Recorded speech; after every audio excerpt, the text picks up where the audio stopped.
Magandang araw po, welcome po sa aking channel, Nov9 TV. Patalasasan po, meron po ba kayong mga properties na napapabayaan or non-performing assets? Plan nyo ibenta, pero wala kayong oras pagbenta nito. Kung ito'y pagkakatiwala nyo po sa amin, tawag lang po kayo sa aking numero, usap po tayo, gawan ko po ng video for free. Yes, libre po. Wala po kayong babayaran. Tutulungan pa namin kayong mabenta ang inyong property. Kami na po bala sa marketing, sa boosting, pati po sa paid advertisements, even sa tripping. Hindi na po kayo mapapagod sa pag-entertain ng mga buyers. Kami na po bala sa lahat. Tawag lang po kayo.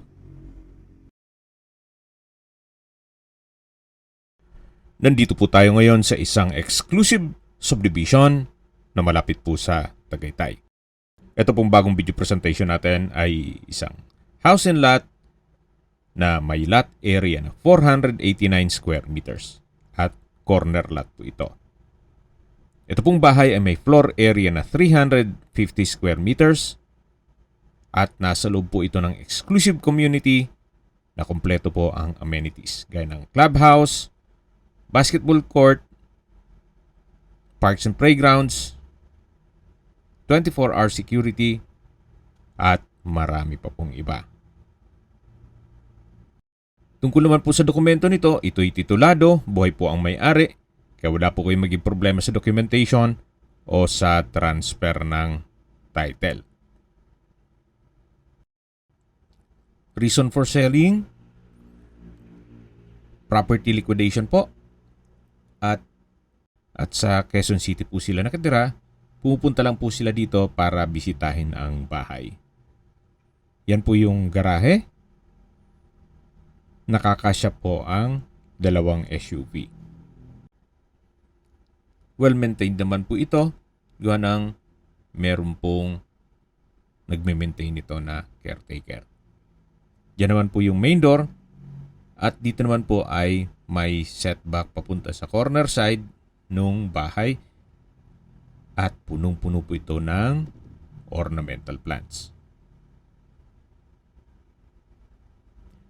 Check natin yung corner side. Yan po yung pedestrian gate kung saan tayo pumasok kanina.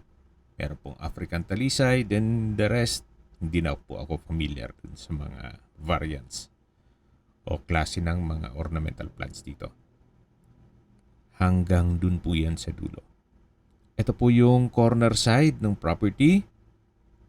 Meron pong outdoor table and chairs. Yan naman po yung fasad. May malaking glass wall and window.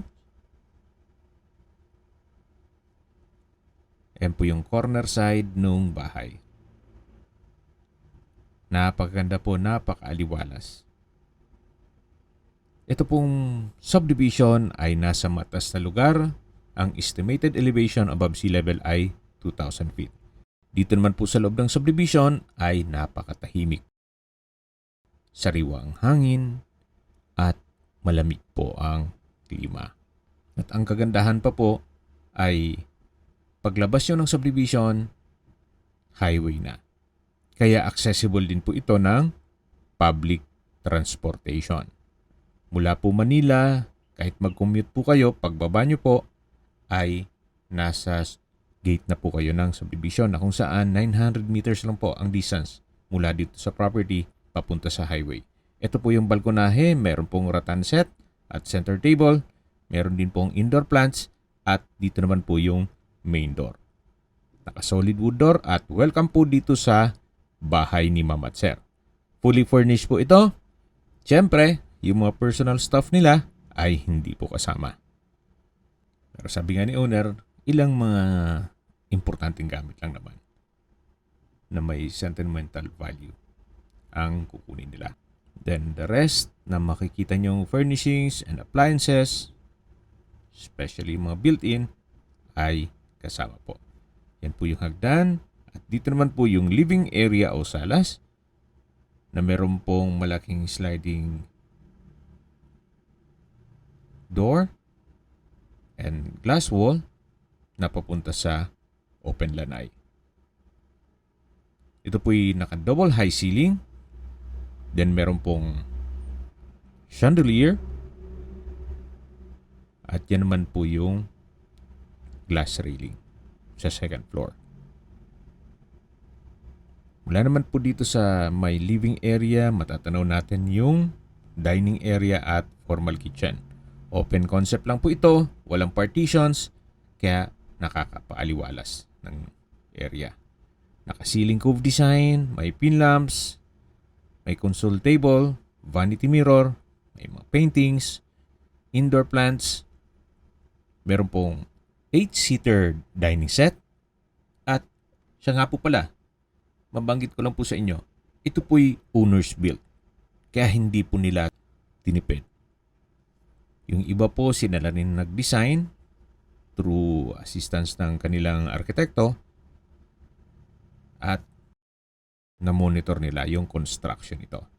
Dito naman po yung breakfast nook, may dalawang high chair at ito naman po yung formal kitchen. Meron pong kitchen countertop, may access door papunta sa setback going to garahe. At ito naman po yung countertop, may double stainless sink with faucet, malaking glass window with blinds, built-in oven, gas range, range hood, wall-mounted kitchen cabinet, at storage ng kitchen utensils. Ito naman po yung common toilet and bath. May hand wash basin, water closet, with bidet, bathroom window, shower enclosure, overhead shower, at tiled bathroom wall. Ito po yung common toilet and bath. At labas po tayo. Yan po ulit yung formal kitchen. Meron din po palang refrigerator. Kasama na rin po yan. Meron din pong mga kitchen drawer and cabinet na naka-soft close hinges. Ito naman po yung pantry. Meron po itong mga wooden shelves.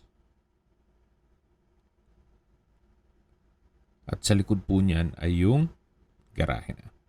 Ito po yung tinutukoy ko na access door papunta dito sa service area.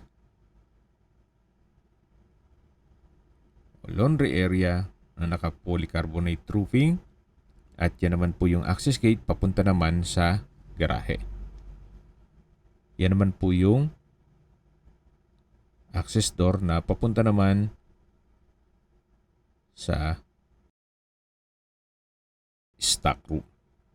Actually, pwede po yung i-convert ng maid's room.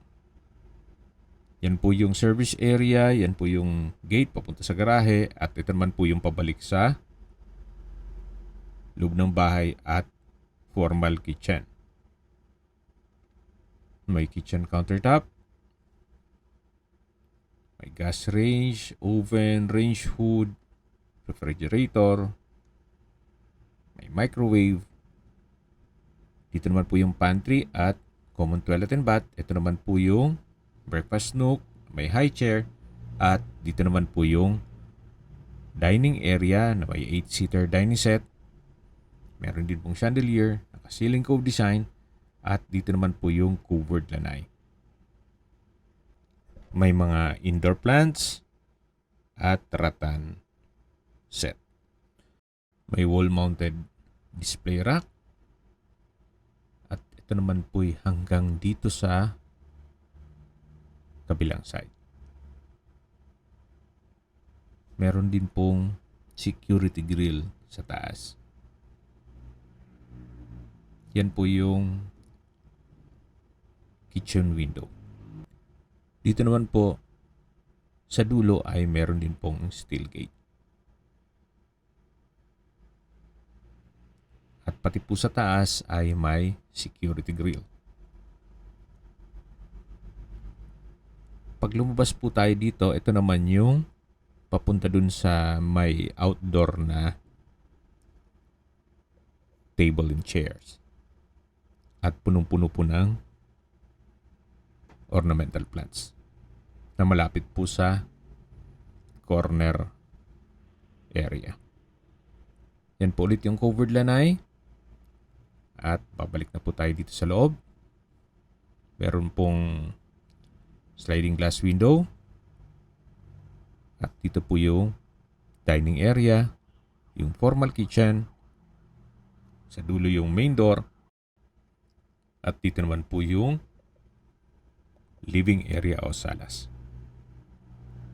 na papunta sa covered lanai. Meron din pong sofa set, center table, at rocking chair. Yan po yung hagdan. Mamaya po akyat tayo dyan. Check po muna natin itong entertainment room, music room. Pwede rin pong gawing office o di kaya'y guest room. Depende po sa inyo kung anong magiging use nito pag once na ma-acquire nyo. May split type aircon, may sofa set. Meron po mga collection si owner na kung saan hindi po kasama yan. At balik po ulit tayo dito sa may foyer o silid tanggapan. Yan po yung main door. Matanaw natin yung dining at kitchen, yung living area, at dito naman po ay meron pong understairs stock room. Malaki naman po ang espasyo niya. Then may metal shelves. May mga abubot kayo, pwede pong ilagay dyan. Balik ulit tayo dito sa may hagdan. At aakyat na po tayo. Ito pong hagdan ay naka-wooden staircase, wooden handrail, at glass railing. Samahan niyo po ako. Akyat po tayo. Dito po sa staircase wall ay maayos naman ang pintura. Meron ding indoor plants. Then may painting. At nandito na po tayo sa second floor. Ito po yung family area. May sofa set na rin po dito. Naka-ceiling cove design. May malaking glass window na nag-serve as natural sunlight. Ganun din po dito sa open below. May glass wall. Yan po yung living area o salas. Yan po yung chandelier. At ito po ulit yung family area. Yan po yung mga kwarto. At check po muna natin itong first bedroom. May sariling toilet and bath. At malaki po ang espasyo nito.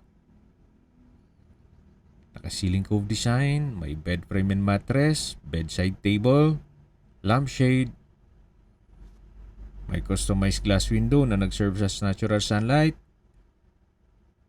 may wardrobe, from floor to ceiling po yan, at wooden design ng tile flooring. Meron din pong wall-mounted na display rack. Ito naman po yung toilet and bath. May hand wash basin, vanity mirror, water closet with bidet, shower enclosure.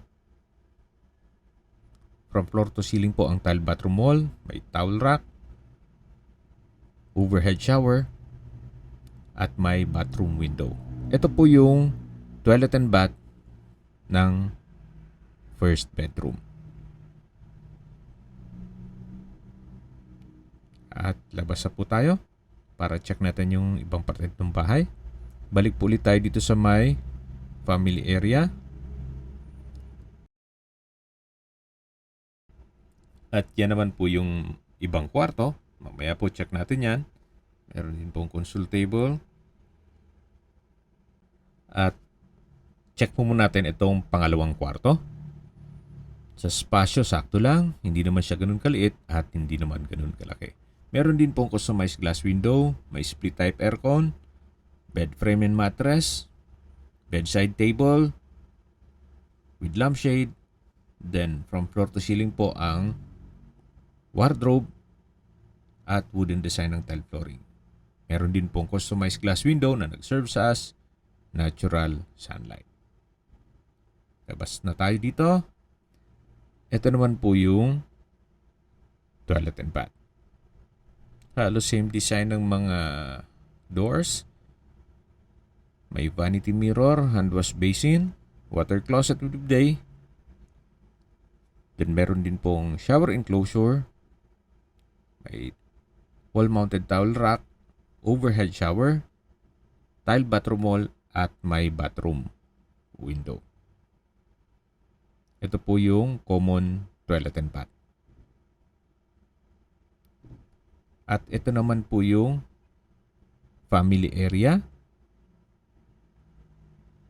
Lipat naman po tayo dito sa may third bedroom. Sa spasyo, sakto lang. Hindi naman siya ganun kaliit at hindi naman ganun kalaki. May split type aircon, bed frame and mattress, wall-mounted rack, may study table, meron pong wardrobe, at may malaking glass window. Malaking bagay po yung mga malaking glass window, customized glass windows, nakapaliwalas at nagkakaroon ng natural sunlight. Yan po ulit yung whole body mirror malapit sa common toilet and bath. At dito naman po yung fourth bedroom o pang-apat na kwarto. Check natin. Meron na rin po siyang bed frame and mattress, split type aircon, customized glass window with curtain, at meron din pong wardrobe. May bedside table with lampshade at may display cabinet. Kung sakali pong ma-acquire nito, ito po'y lilipatan na lang. At kumpleto na po ang mga kagamitan. Paglabas nyo po, ito po ulit yung family area na may glass wall and window. May sofa set, may TV. Then yan po yung master bedroom na naikutan natin kanina. At ito naman po yung hagdan.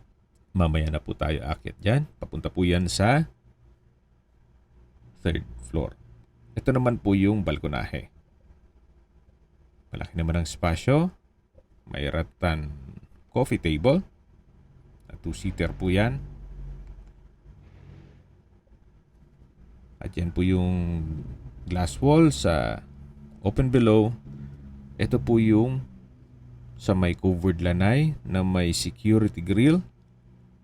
At yan naman po yung hangout area.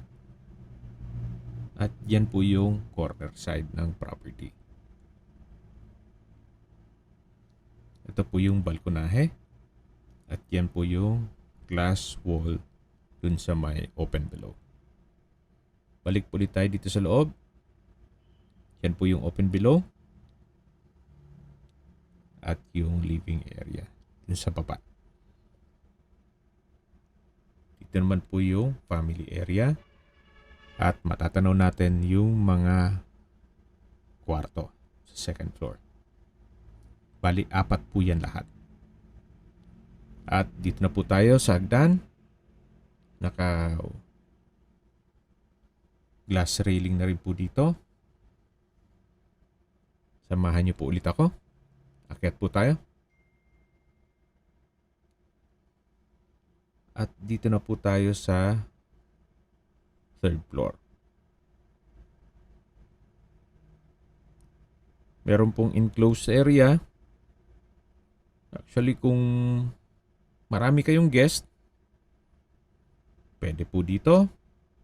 Or may occasion. Pero kung malaking pamilya po kayo, pwede naman po itong i-convert sa another room. Naka-glass wall and window at wooden design ng tile flooring. Okay, sa distance, location at travel time portion na po tayo. Mula po sa provincial road o highway, ang distance is 900 meters at ang travel time is 3 minutes. Mula naman po sa Twin Lakes, ang distance is 2.2 kilometers at ang travel time is 5 minutes. Mula naman po sa mga beach resorts sa Nasugbu, Batangas, ang distance is 59.3 kilometers at ang travel time is 1 hour and 30 minutes. Mula naman po sa Tagaytay Rotonda, ang distance is 13.3 kilometers at ang travel time is 22 minutes. Kumpleto na po doon gaya ng public market, groceries, convenience store, remittance center, banks, schools, church at hospital. Yan po yung lagi kong binabanggit sa inyo na dapat nyo i-consider sa paghanap ng property ay yung meron pong malapit na hospital. Hindi ko naman po sinasabing sakitin kayo. Yan naman po for emergency purpose lang naman. At mula naman po sa Calax, Aguinaldo exit, ang distance is 29.4 kilometers at ang travel time is 50 minutes. Kung manggagaling naman po sa Manila o sa airport, ang distance is 75.1 kilometers at ang travel time is 1 hour and 42 minutes. Okay, sa presyo na po tayo. Binebenta po ito ni owner sa halagang 28 million pesos net. Ibig pong sabihin, si buyer na po ang sasagot sa lahat ng taxes at expenses with regard to documentation. Sa mga nag-skip po ng video, itong property ay nasa loob ng isang exclusive community at may lot area po ito na 489 square meters, corner lot, at may floor area na 350 square meters, fully furnished, at ito po'y well-maintained, ready for occupancy. Once na na-acquire itong property, pwede na pong lipatan kaagad. Ang kulang na lang po dito, kayo at ang gamit nyo. Gawa ng kompleto na po lahat ng furnishings at appliances. Wala na rin po kayong ipapagawa kasi well-maintained po ito ni owner. Every week po, binibisita nila ito para ma-maintain lahat ng mga tanim pati loob ng bahay. Kaya kung hanap nyo po isang napaka-aliwalas na property nasa loob ng isang secured community at malaki pa po ang area, especially kung mahilig po kayo sa mga halaman, ito na po yung hinahanap nyo. You might consider this property. Kung sakali po na gusto magpa-schedule ng tripping, kailangan po ahead of time, gawa ng taga Quezon City po si owner. At kung may mga katanungan po kayo, tawag lang po kayo sa aking numero. Sa mga kababayan naman natin nasa ibang bansa, meron po akong WhatsApp, Viber, Telegram, at Signal. Same number lang po, 0917-316-3399. Sa mga nagtatanong naman po ng aming Facebook, meron po aming Facebook page na Nov9TV at Facebook Real Video. Meron din pong TikTok at Instagram. May ibang YouTube channel po kami, the Nov9TV channel, Nov9TV Listings, Nov9TV On The Spot, Nov9TV Updates, at Nov9TV House Rental. Sana po naibigyan nyo ang video presentation. Paki-like and subscribe na lang po sa aking channel para ma-update din po kayo sa aking future listings. Kung sakali po hanap nyo yung mas malaking sukat ng lupa, meron din po kami ibang listings na pwede nyong pagpilian. Huwag po kayong mag-atubiling tumawag sa amin. Then, let us know your budget para malaman namin kung anong property pwede naming ilong sa inyo. Sa lahat pong viewers, subscriber at nagtiwala po sa amin, salamat po sa suporta. Ingat po kayo lagi at yung pamilya. Maraming salamat po.